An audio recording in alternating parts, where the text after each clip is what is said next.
All right, we're back at it talking about Joe Rogan once again. For someone who doesn't really even like Joe Rogan, we sure do. Well, I sure talk about him a lot. You like him. You're a fan. As the kids say, I stan him. What's the Joe Rogan fandom name? Joe Ro fans?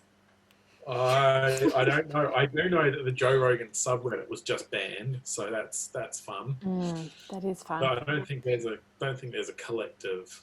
Did you hear the one I just came up with? I think that was pretty gold. Oh Joe no, Ro it's like fans. Joe Rogan. Yeah, I get around that. Joe Ro fan experience. Anyway, what are we talking about today? Joe Rogan's podcast with Bill Burr. And what was that? Explain for Uh, us. well, it was a podcast that Joe Rogan did where he had a discussion with the comedian Bill Burr. But I think what we're going to talk about today is some interesting things they spoke about with sort of like the entertainment industry and podcasts in general. Yeah. Can you give us like Cliff's notes on what they said about it? And then we might give our 2 cents or so between us. Yeah, I can. So they were talking about obviously Joe's move to Spotify, but namely his move to Spotify and the deal he cut being one where he retains 100% of his show. I thought this was really interesting. They were talking about, they're older comedians. They're from the age back where you used to do you would put out a CD, like a comedy CD that you could buy off someone, like a continuation of like the comedy records that, like you would have gotten off Pryor or, anyone like that. And talking about how predatory the industry is. Well, it's sort of like the music industry. I think it's not really like the music industry anymore that does it. It's more of this like conglomerate of entertainment entities that buy a piece of you. Like they buy a piece of your IP, a bit of your content. So you don't fully own it anymore. And they went into great lengths about sort of what's happening with a lot of comedians who have good podcasts who are up and coming, and some of the pitfalls, some of the issues that they could run into sort of in this new world, because all these bigger organizations are starting to see podcasts as like, oh, this is getting serious, especially when it comes down to, especially with Joe getting such a big deal. It's sort of solidified, I think, with a lot of regular people who aren't podcast heads that this is like a really viable thing to do. Right. So essentially the entertainment industry is starting to catch up with this kind of content, with technology starting to do the same thing as they've traditionally done with traditional media, like TV, typical agents of celebrities. Now it kind of includes this online world, whether it is, in this case, a podcast, or it might be even like a Twitch star, a streamer, esports, influencers, all this kind of like new, I don't know if celebrity is the right word, but the new, what's the word? Creators? I would say celebrities, because that's what it's sort of heading into. Now there's enough money behind it. Yeah, for sure. So they're kind of doing that traditional sleazy thing, which it's a bit of a cliche, but I think a cliche for a reason, like locking people into these not very good contracts, just trying to get as much money as you possibly can from someone. That's how I would look at an agent or a manager.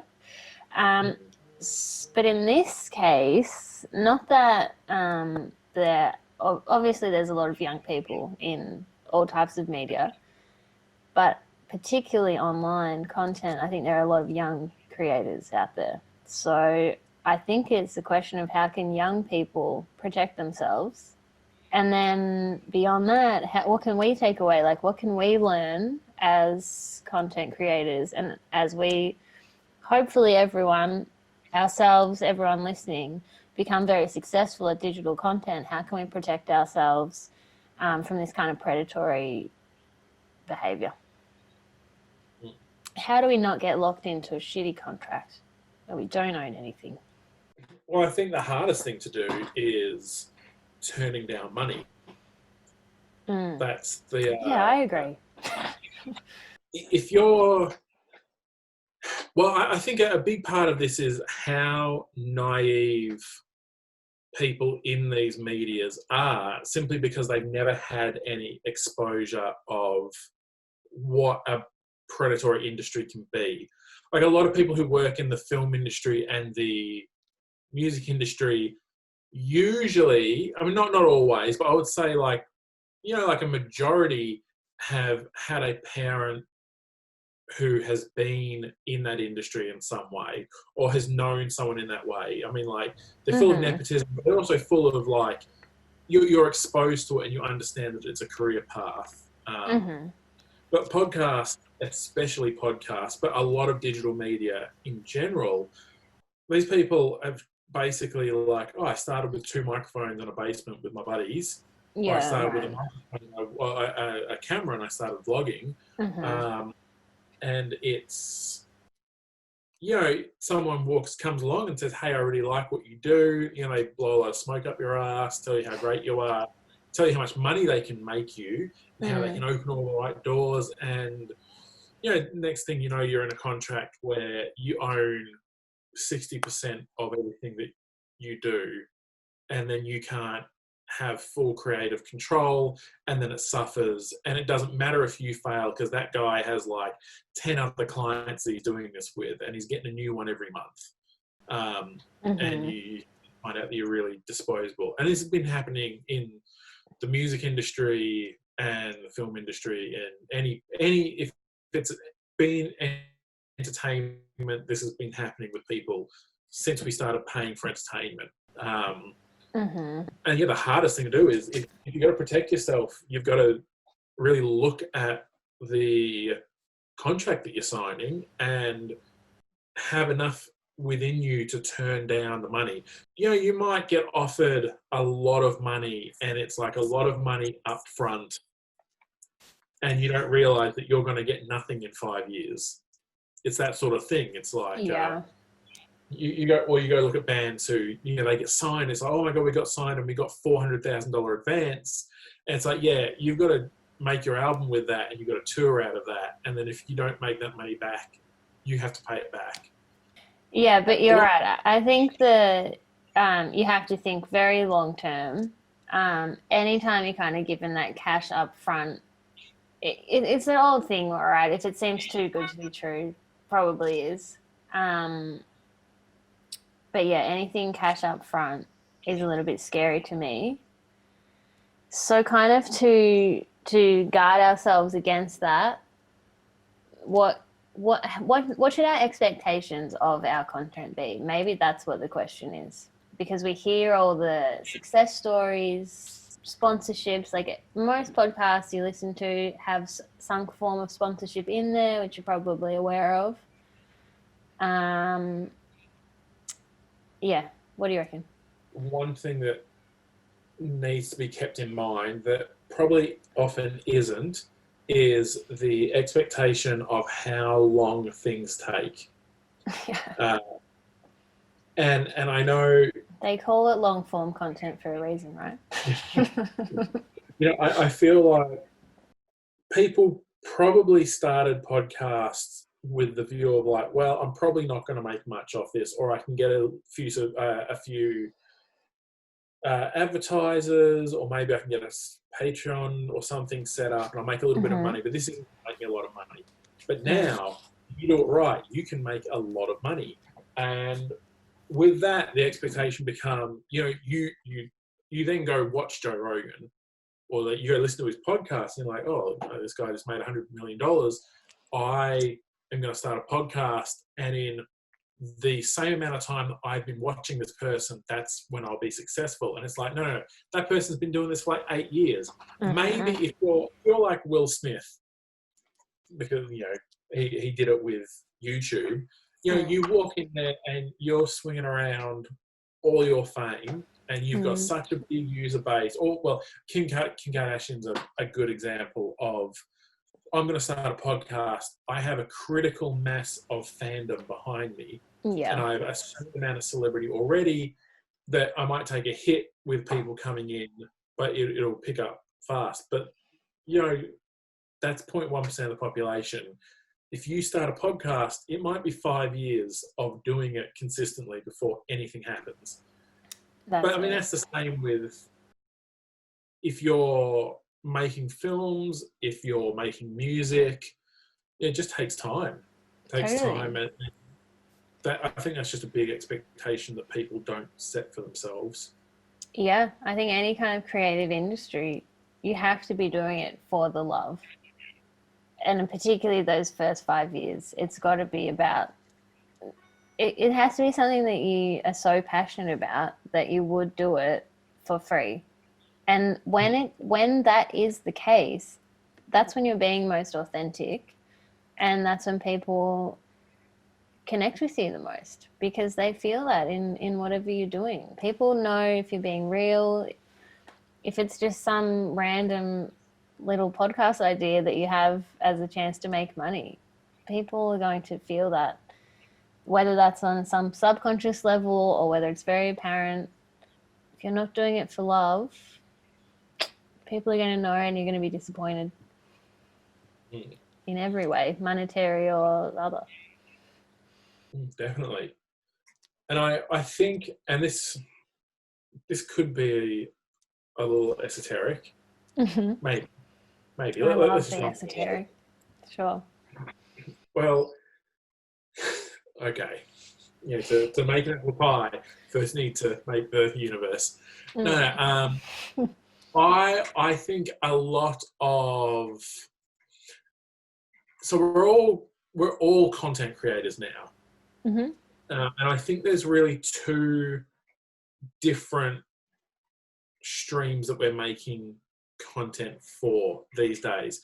There is one side of it that is, and I think this is the side where there is now predatory entities after a slice. I think that there's one side of it that is definitely moving towards, I'm making content to be a celebrity, or I'm making content and the end result of that is celebrity. And I think like a lot of like TikTok, YouTube, podcasts, possibly to an extent. I don't think fully though. But you know, there is this bent that way. I think the other side of it is you're selling basically a lifestyle, which is, if you look at all the marketing in the world now, you know, like you don't sell products anymore. You sell the lifestyle that you need the product for in general. Content creators, digital creators, are making things that maybe they don't realize, but that is a real opportunity that you're selling. Rather than selling yourself as a celebrity, you're selling your lifestyle as a product, or as a facilitation of a product.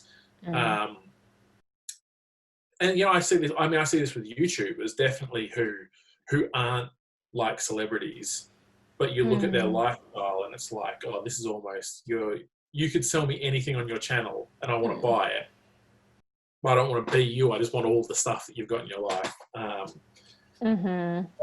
think there's a lot of people, and like maybe take a hard look at what you're doing and what you're trying to achieve, because I mean, one is definitely going to take, it's going to take a lot longer to become a celebrity if that's where yours is heading, and you're going to be offered a lot more money a lot sooner at a worse deal, and people are just going to want to, you know, pluck the eyes out of your brand to try and get their slice of the pie. Cool, that was a lot of idioms in a row. What do you think? Oh my God, you're asking me a question. Yeah, I agree with that. What do I think? I was not expecting this. God. Well, I think the other thing is when you. So, what I find so special about a podcast is you can love something. Let's say it is a TV. Say you love The Office, right? And you work a day job and you hate your job, but you come home and you watch The Office. You watch a few episodes of The Office. You absolutely love it. It's what gets you through. But then instead of coming home and consuming The Office, what you can do, because you love it so much, you've seen it 7 times every episode, you now, instead of doing that, you come home, you buy a cheap microphone from Amazon, plug it in to Audacity, you record your little podcast, all about breaking down episodes of The Office, what's so good about it, analysis, whatever it is, everything you love about it. It starts to gain a little bit of traction. First is with your friends. It's like, oh, haha, good one. Gains a bit of traction. Maybe get on other people who love it. Maybe you get on some of the actors or people from the set. Whatever. Someone sees it. They invite you to host a little Zoom reunion call with Office. Now you get to chat to these people you love. You used to just watch the show, love it. Now you're actually interacting with them. Now there's a bloody 20-year reunion show and they want you to be a part of it and all this fun stuff happens. Like, none of that necessarily has anything to do with money, yet if you love it, how fucking amazing is that? All that cool stuff to happen just because you decided instead of consuming content, you'll create some about something you love for no other reason except for the passion and the joy of it. Like, that's cool. And that's what podcasts can do. Admittedly, there's like luck involved, timing, the quality of it, all those things are involved. But it doesn't have to be a financial thing. It can just be a platform to express what you love and to create. Anyway, I guess what I'm trying to say is do it for the love. Don't just do it for the gram. Do it because you love it. Exactly. I think that's a really good point. And I think that's what...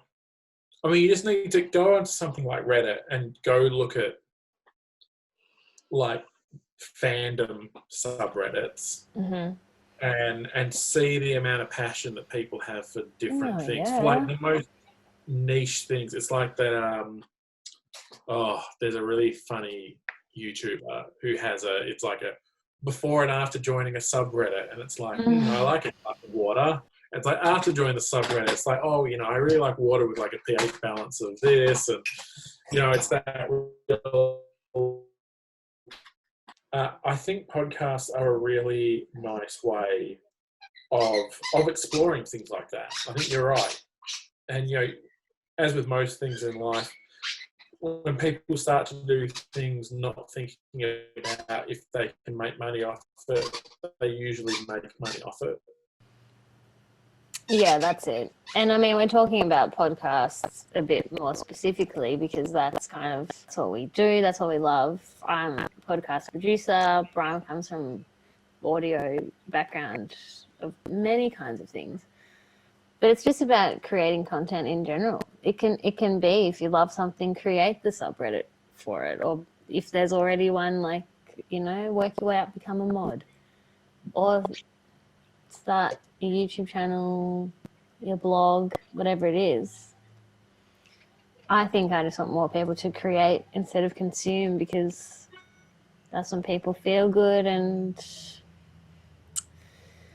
I don't know, put better things out into the world. Conscious content, as we say. Do it for the love and don't think that like just because it is a new medium, that it's going to be new mindsets of people who can take advantage of, I don't want to say naive people, but people who might not know better. Okay. Good one. See you at the next one. Okay. Bye. Bye. Shall we say thanks for listening? Thanks so much for listening. Bye. Oh my God, we might need to end this call. It's a bit wild.